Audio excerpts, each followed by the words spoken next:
He said male enhancement drugs made him commit the murder. Hello, true crimers. This is the case of Christina Floyd and Tim Davis. Viewer discretion is advised.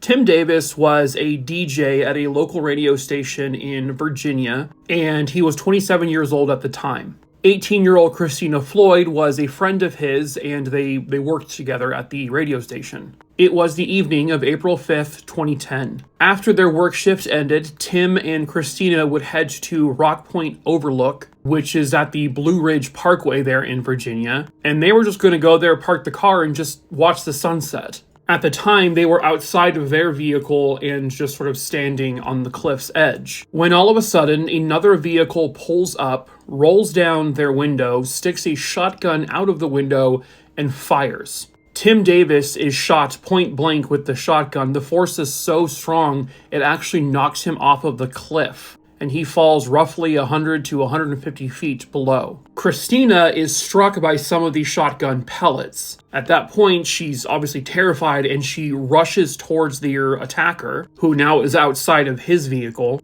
A little altercation or a fight kind of happens, a struggle, which ends in Christina being kind of pushed over the edge of the cliff as well, and she falls onto an embankment below. She is then able to get herself back up and flee the area, and she got away from her killer, flagged down a passing vehicle in which they would contact 911. Tim Davis was found deceased at the bottom of the cliff. Christina did not recognize the attacker, but she gives a very vivid description of the man. They put this description out to the media, and within 2 days, a suspect emerges. A 56-year-old man named Ralph Leon Jackson. Police get a warrant based on some information and tips to search his home. Christina would eventually identify him as the attacker. When he is arrested, he tries to state that he was on male enhancement drugs at the time. They caused his mind to be fuzzy, and it caused him to do the thing he did.